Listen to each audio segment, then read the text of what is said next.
What's up, everybody, and welcome to the Week 13 edition of the Matchups Breakdown here on DraftKings TV. I'm Socrdave, David Kitchen. Joining me, DraftKings analyst Geoff Ulrich. Geoff is not from the city of Atlanta, but we will get his take on the Falcons. And we'll get also the takes from Adam Levitan and Andrew Wiggy Wiggins. Guys, are you excited for this huge game slate this week? A little overwhelming, no? I mean, 16 games is a lot to digest. And Wiggins doesn't even watch the NFL anymore. He only watches it. No, I watch it every week as my currently winning just.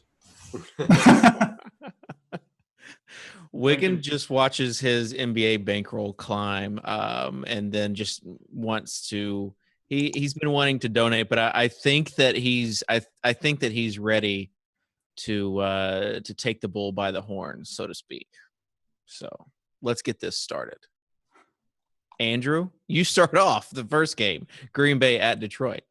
Green Bay at Detroit. Well, the Green Bay offense has been bad. I don't think anyone really anticipated Aaron Rodgers struggling this much. And I think some of it is on him and some of it's on his receivers. They're really missing Jordy Nelson. Devontae Adams has been just really, really bad. He's dropped so many balls. I think he was probably the biggest reason they lost to the Bears last week. He had double-digit targets and caught like maybe 4 of them or something like that. I don't see it turning around in the short term, really. I think it's a real problem. I'm going to be staying away from their offense. As far as the Lions, obviously they looked fantastic last week. Are they going to continue to do that? I wouldn't bet on it, but they are at home again. They have an okay team total at 22.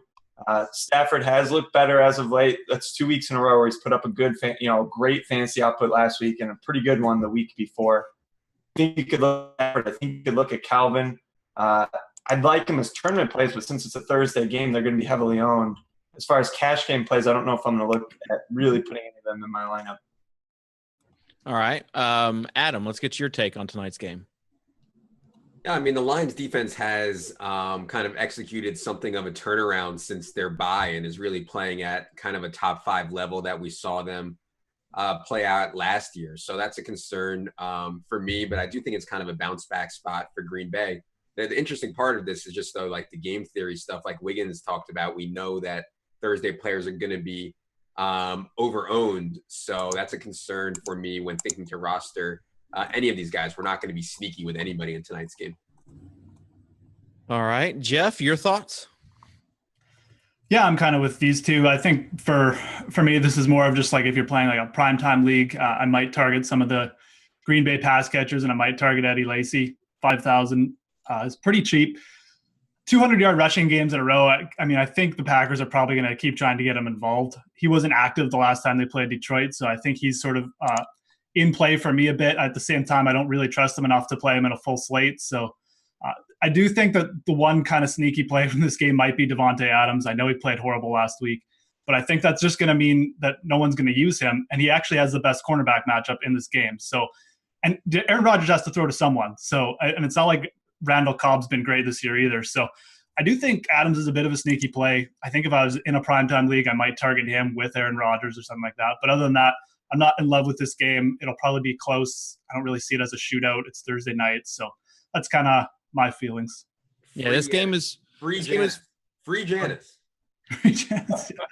He was in a few snaps over Adams last week. Let him be free. Yeah, but this game is a game for Packers and Lion lovers and people that enjoy exposure to tournament games on Thursday night. Would agree. As far as it's interesting, like maybe if you're playing cash games, you would roster Rodgers over Cam, but I don't know. I would just typically, especially if you're playing Thursday night games with the late swap, I don't like to take up too many spots as some of the late news breaks and gives pretty good value. So let's move on, though, to the next game. We have the Jets at the Giants. And, Adam, I'll start with you this game. Yeah, I mean, the big question everybody's going to have is, will Darrelle Revis play in this game with his concussion? I kind of hope he does, because I think that will get people off Odell Beckham. And at this point in Darrelle Revis's career, I don't think Revis is capable of staying with Beckham.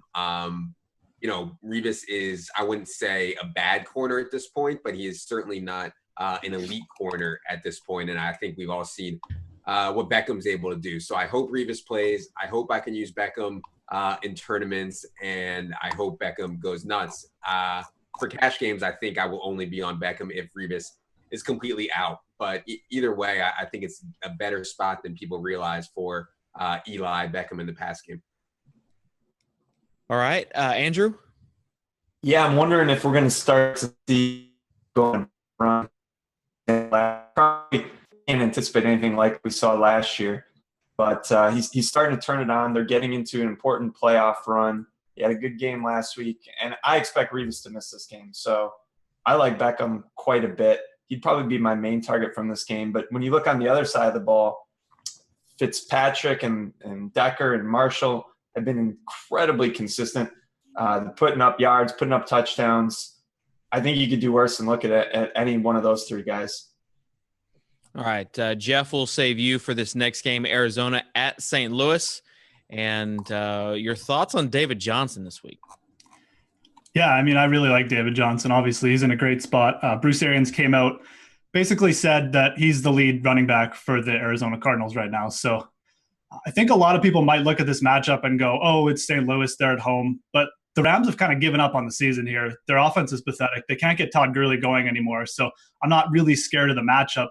I think that people need to realize, too, David Johnson he's a stud in the making. So when he was in college, he had a 200-yard receiving game, just pure receiving yards. So he's an excellent receiver. He's probably going to pay off his 3,400 just in receptions this week, or I'd be shocked if he didn't.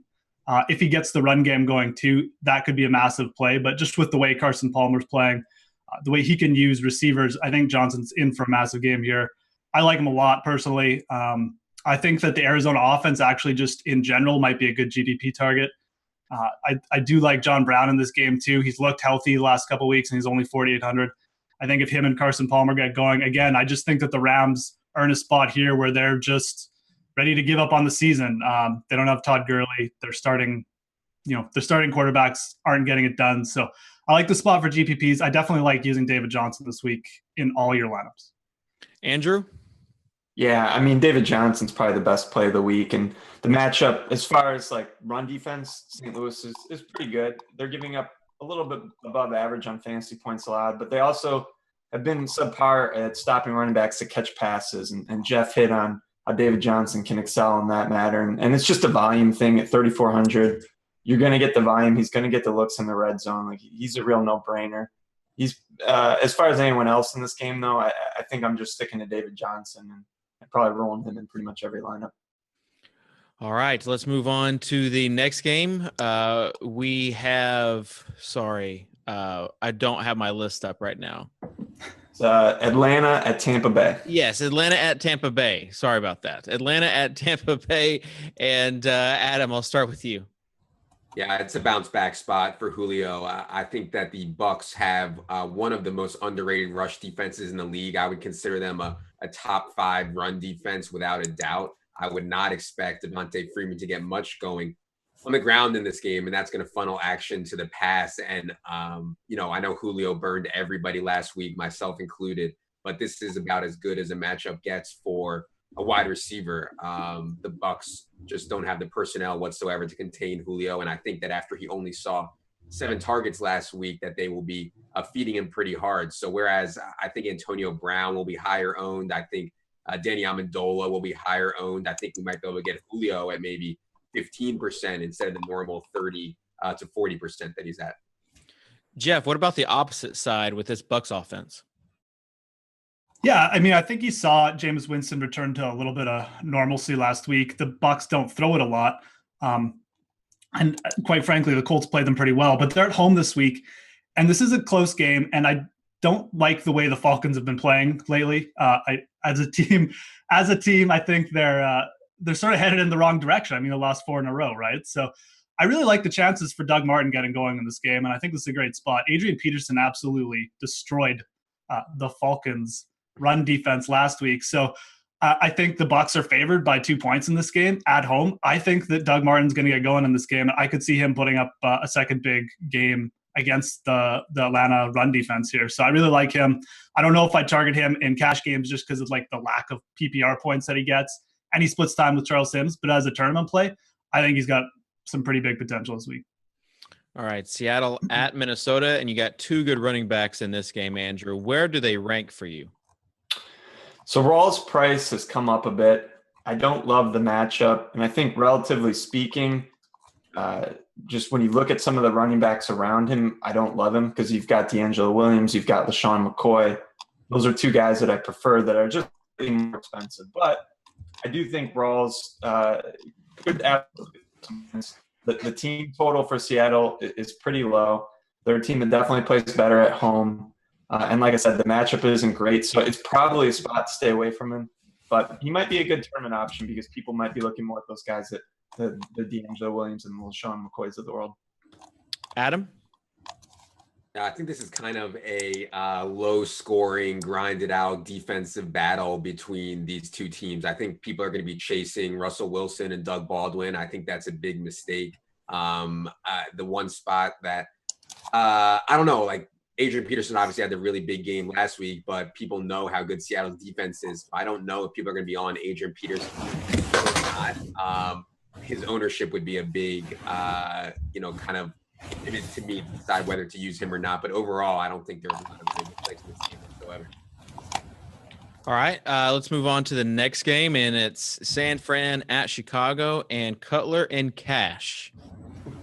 Tell me that this is going to be a thing, Adam.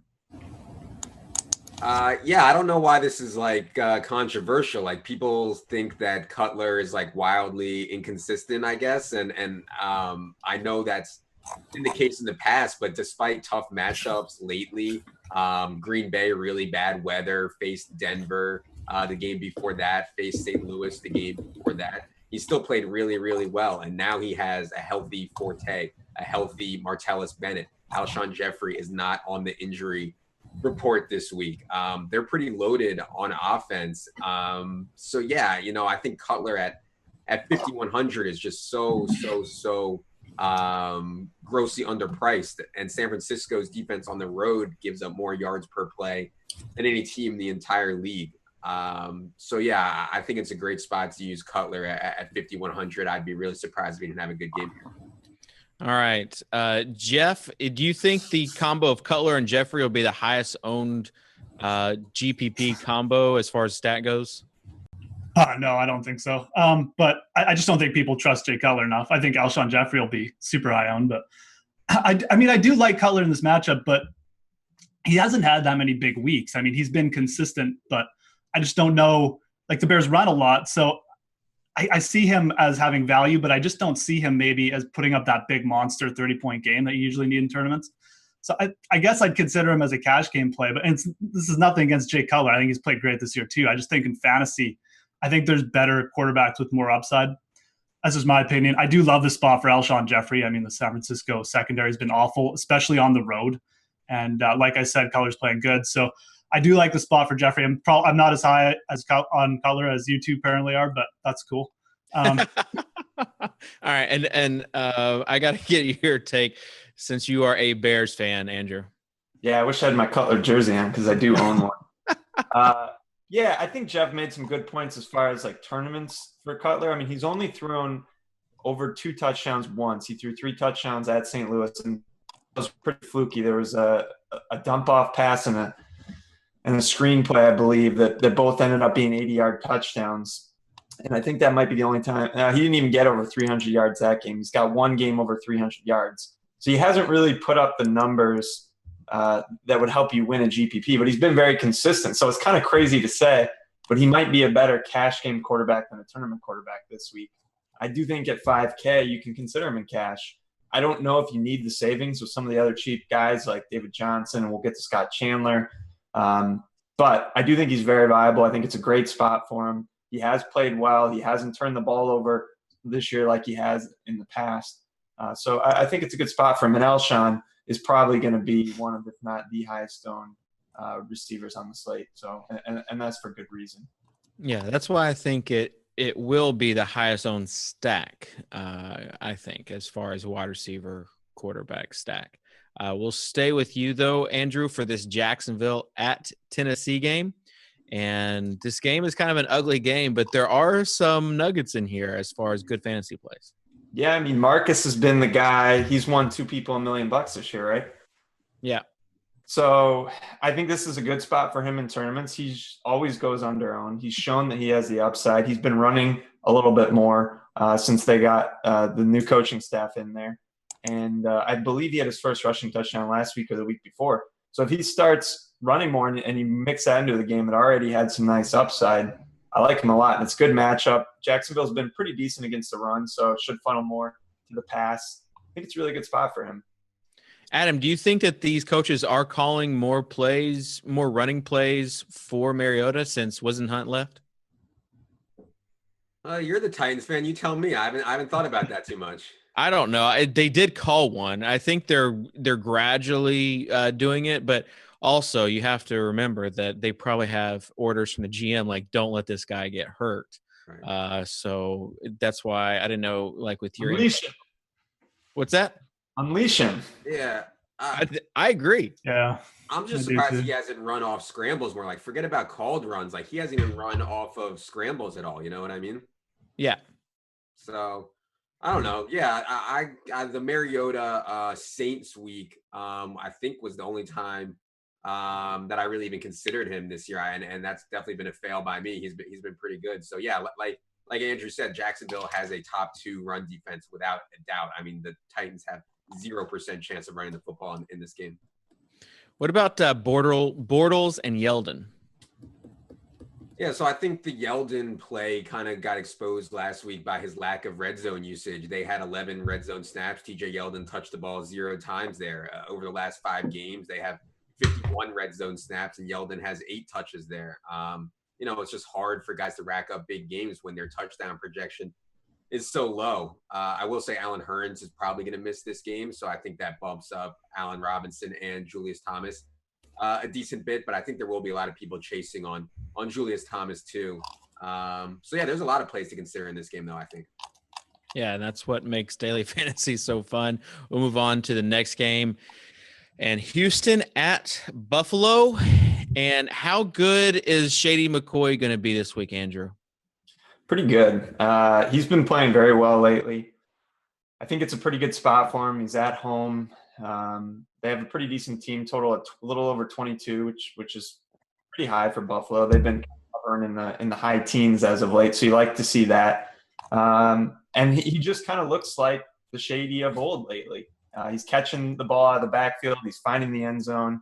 He's doing a lot of things that I like, and his price is low. It's $5,700, so you're getting a running back that's getting a lot of touches. He is losing a few touches to Carlos Williams, but I'm not overly concerned about that. And it's just a good spot at a good price. He's one of my favorite plays of the week. All right, Geoff? Yeah, I definitely like McCoy. He's been getting a lot more carries too. I think Buffalo, as they're trying to make the playoffs here, they're playing McCoy more. So I think he played on something like 85% of the snaps last week. So I'm definitely down with using McCoy. I think he's looked great too. I do like a couple other players, mainly from the Texans. I think the Texans defense has been pretty good. So I'm not sure how high I am on Sammy Watkins this week. I think he played extremely well and he's getting a lot of targets. But with the Texans playing so well, I think he's a little bit more risky this week. I mean, he's always a bit of a GPP target for me. But for Houston, I think DeAndre Hopkins has an interesting matchup. With Jeremy Maclin being able to put up a huge game last week, I think Hopkins can definitely take advantage of the secondary, which has kind of been hit or miss. They've allowed some big games. So I think Hopkins is an interesting GPP target. I don't think he'll be super owned. I think more people will use Beckham, more people use Antonio Brown and Julio. I think Hopkins is going to be the lowest owned of those 4. So I think for tournaments, he's kind of interesting. All right. Let's go to Baltimore at Miami. And Adam, we'll start with you for this game. As far as Devontae Parker, is he going to be a thing or not? I would say yes. Devontae Parker, after Rashard Matthews got his ribs fractured 3 snaps into the game last week, Devontae Parker led all Dolphins wide receivers in snaps outside of Jarvis Landry. He's well ahead of Greg Jennings. He's ahead of Kenny Stills. I think that in 2 wide sets, it's going to be Landry and Devontae Parker. I'm certainly no college tape scout, but a lot of people are really high on him, and the Dolphins were high enough on him to use a top 15 pick on Devontae Parker. So against a Baltimore team that funnels action towards the pass, I think Devontae Parker at 3,300 makes a lot of sense. Geoff? Yeah, I agree. I mean, I think that the Dolphins supposedly are going to try to run the ball more. They fired their OC this week. The head coach wants to run the ball. I don't think they're going to be able to because Baltimore's got a good run defense. And I think the issues go beyond the OC there. I think they have O-line issues. So I think ultimately they're going to have to pass. And I think that's the way you beat the Ravens anyways. So I like Devontae Parker. I like Jarvis Landry again in this matchup. And I kind of like Ryan Tannehill as a cheap QB too, I think. So 5,300. If he throws a lot again, I mean, if you get even a little bit of running from him, that's great.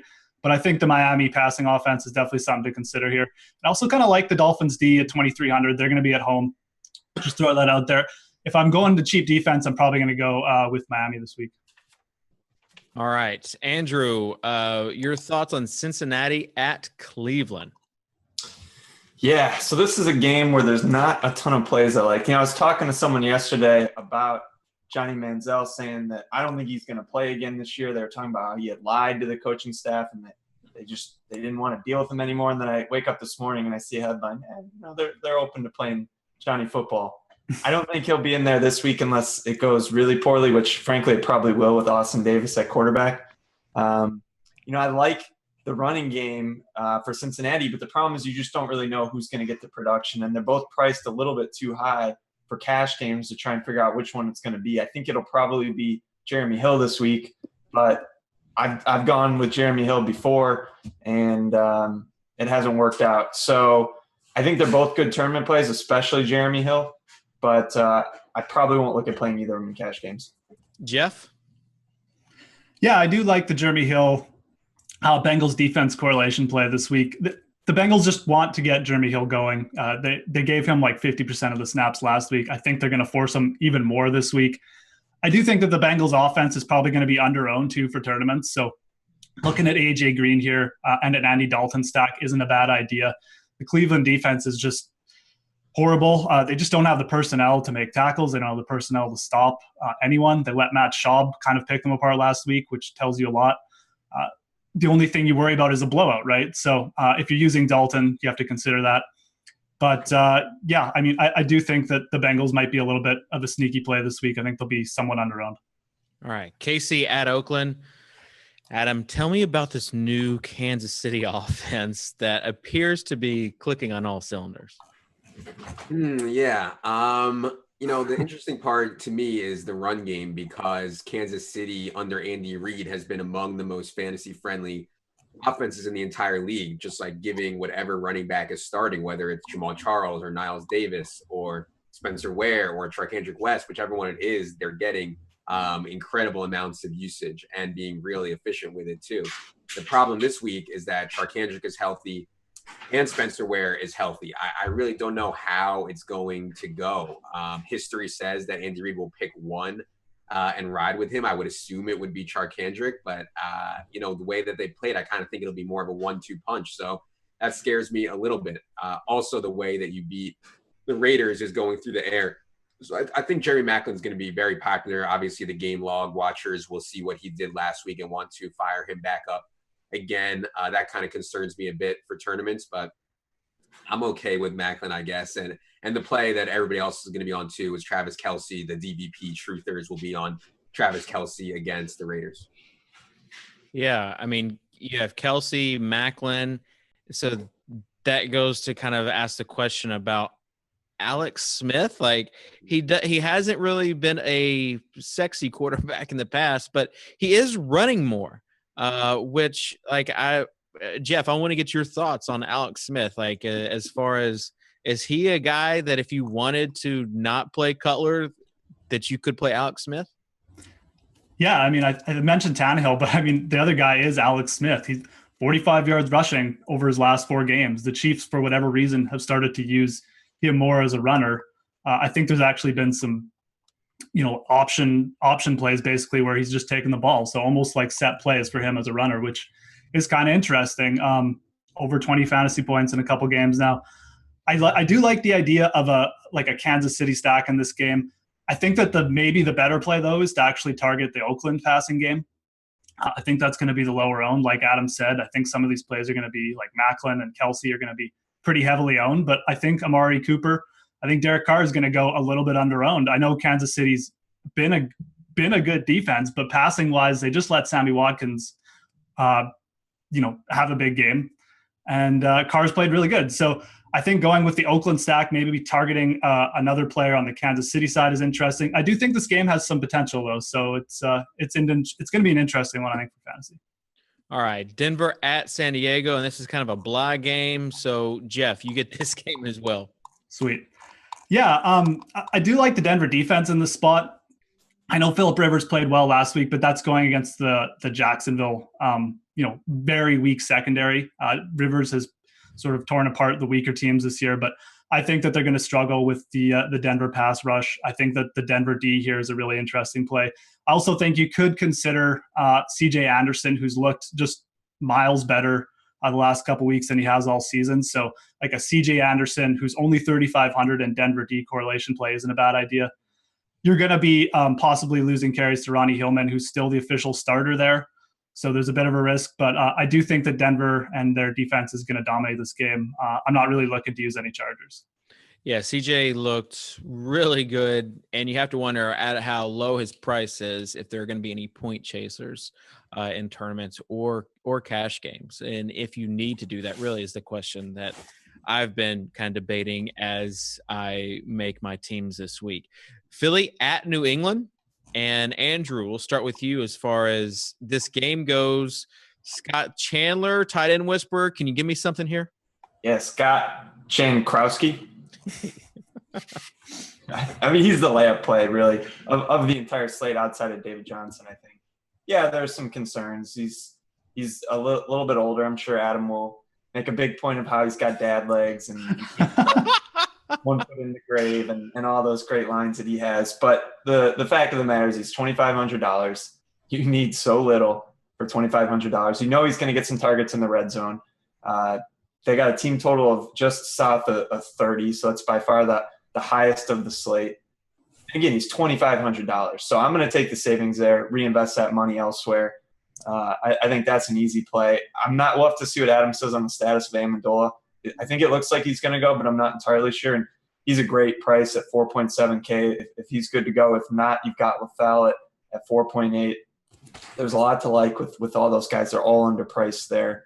As far as the other side, like Philly's just a dumpster fire. And I think I'll stay away from everyone on that team. You're probably after the Thanksgiving show, probably a good idea. I didn't know if you're going to recommend a tight end from there or not, but I'm glad that you just told everyone to stay away. Adam, your thoughts, especially on this New England side? Yeah, I mean, I don't have a problem with Scott Chandler. I mean, listen, I've gone down this hole before. I used Heath Miller, who's a freaking dad runner. I used Richard Rodgers. You know, like you don't have to tell me about the 2,500 tight end. You know what I mean? I've been there. We've done it. And listen, I mean, even before Gronkowski went down, they had tried to expand Scott Chandler's role in the pass game. Like they were splitting him wide more. They were giving him more pass routes as a way to compensate for no Edelman and no Dion Lewis and a Danny Amendola, who didn't play last week and could be less than 100% this week. I mean, he admitted that last week he couldn't even really run. And so for him to be 100% 1 week later, I'm a little shaky on. That said, if we can somehow find out that he's close to 100%, I definitely want to play Amendola. I will say that the best matchup here goes by far to Brandon LaFell. I mean, you know, with Nolan Carroll out for the Eagles, they're going to start Eric Rowe, who has looked like one of the worst corners in the league this year, rookie. And they're going to start Byron Maxwell, who has been exposed as a simple product of Seattle system and nothing more. And I think this is the worst outside corner duo in the entire NFL right now. And Brandon LaFell is going to see 7 to 10 targets. I am not a Brandon LaFell guy. I don't think he's very good, but this is certainly a good spot. long as he can catch those targets, that's his start. We'll stay with you, Adam, for this next game, Carolina at New Orleans. How much Cam is too much Cam is my question. Yeah. Oh, don't give me that. No. I think New Orleans has a chance to win this game. And Woo! Nice. And I mean, I don't know. I've been going against the Panthers all year. Like when they played the Titans in Tennessee, that was like the best spot ever for the Titans to show up big and beat Carolina, and they got smashed. And then last week, I thought it was a really good spot for Dallas to show up big against the Panthers, and they got smashed. But I don't know. I think that with the new defensive coordinator, we at least saw more organization out of the Saints last week. Like guys just weren't running free 20 yards down the field like they were before. And for them to come at home and face an undefeated team, this is like their Super Bowl. They know they're atrocious. They're not going anywhere, but this is their Super Bowl. So I think they can show up. That said, Cam is by far the number one quarterback play on the slate if we're talking about raw points. I mean, he's 7,400, which we can certainly fit with some of the value that Andrew is eating the chalk with this week. So we can certainly fit Cam 7,400. I would say his floor in this game is like 15 to 20 points. He just hasn't shown the massive ceiling outside of last week where he can go for 35 or 40 very often. I believe he only has 3 games over 30 DraftKings points all year. Ooh, Levitan with the hot takes on this Thursday breakdown show. Geoff, your thoughts on Carolina specifically? Yeah, I actually have a lot of the same concerns that Adam does. I mean, oh, come on. I think the Saints are in a good spot at home. They're a bit of a better team, and Carolina, they run the ball a lot, so it's not like this is an automatic that Cam's going to throw 5 touchdowns here again and put up a massive game. I mean, I think there's always the chance that he just has a muted game. He gets 15 fantasy points. They run Jonathan Stewart a lot, and their defense does some of the work. So I don't think he's an automatic play for me. And in cash games at 7,400, he's a bit too expensive. I'll probably be looking to fade him in tournaments too, just because I think everyone's going to use him. That all being said, this is a good spot. And I think that the spot is really good for Greg Olsen this week, who, the Saints defense has been terrible at covering tight ends. They've allowed something like a touchdown a game, like 6 receptions to the tight end, and Greg Olsen's the main target. So I think that if I was going to target a Panther really heavily in this game, it would be him over Cam. You could go with the stack. Obviously, someone has to throw him the ball, but I do like the spot for Greg Olsen. I'm just a little bit wary, I guess. Maybe it's just too good to be true. I don't know. All right, fair enough. Andrew, we'll start Indy at Pitt on Sunday night, and this is going to be a fun game, I think. Fun for fantasy owners and probably fun for Pittsburgh Steelers fans. Yeah, I think the guy that everyone's really going to be honed in on is Matt Hasselbeck. Yeah. He actually has been throwing. I think he threw the ball over 40 times last week. So it could be a shootout type game. Of course, it depends on if Big Ben plays or not. There's been some. I don't know if he has a concussion or not. He said he did. He said he didn't. He's in concussion protocol. There's no spread out on the game right now. So clearly there's some confusion about if he's going to go or not. But I do think he's going to play. And if he does, there's a lot to like as far as a shootout potential here.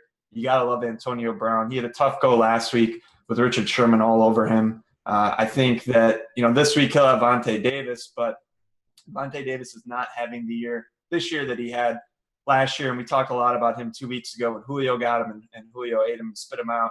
I think Antonio Brown will have no problem there. I really like him just because of how many targets he gets in these types of games. And I've already hit on D'Angelo Williams a little bit, but at his price, he's been getting so many touches. He gets the looks in the red zone. 5.6K. You really can't go wrong with him. So he'll be one of my top targets this week as well. Adam? I like that he ate him and he spit him out. Is that what you said, Andrew? Yeah.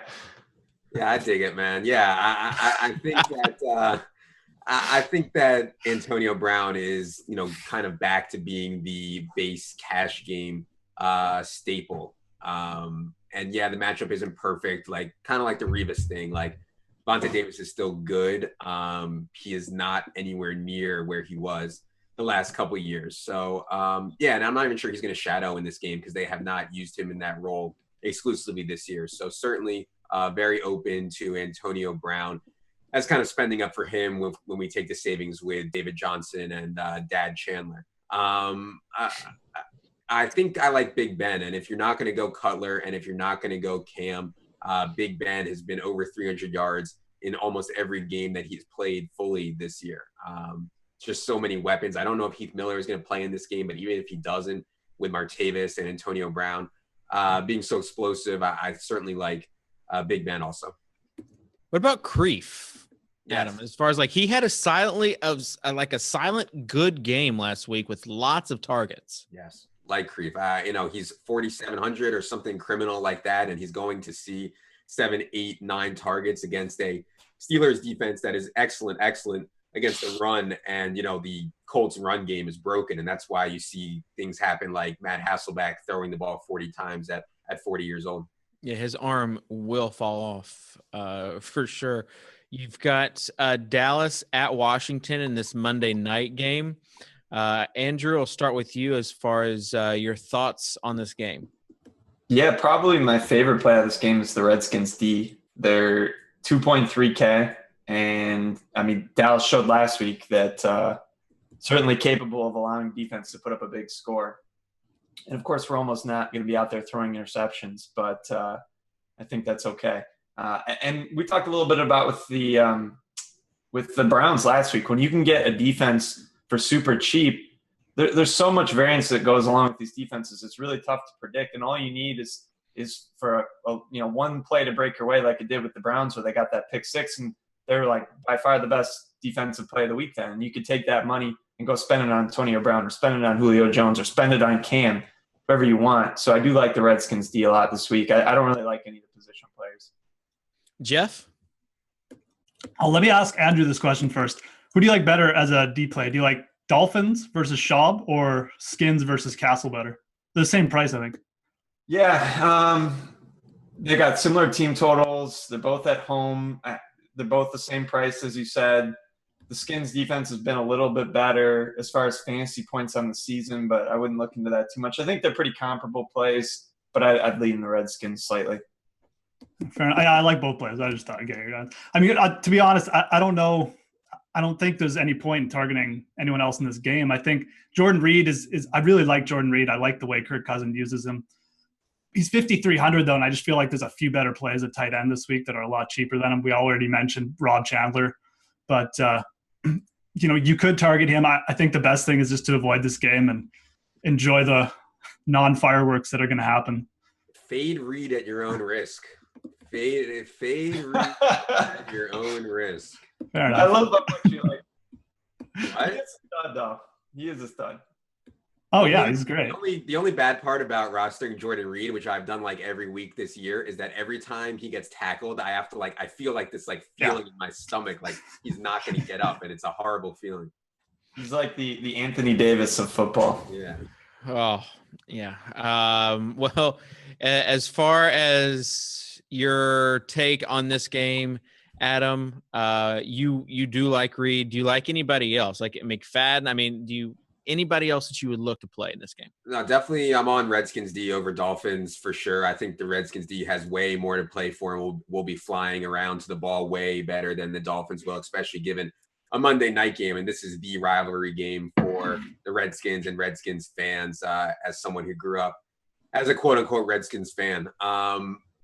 The pivot off of Kelsey is Reed for sure. And, Kelsey to me, the matchup is great, but it's the same thing as when Gronk is in great matchups. It's like if they threw him the ball 12 times, it wouldn't matter who he was playing. He would just eat. So that's my concern with Kelsey, that he has 6 targets and doesn't have a great game. And obviously we know that Jordan Reed is going to be a massive, massive part of the game plan. So I think it's a really good tournament pivot there.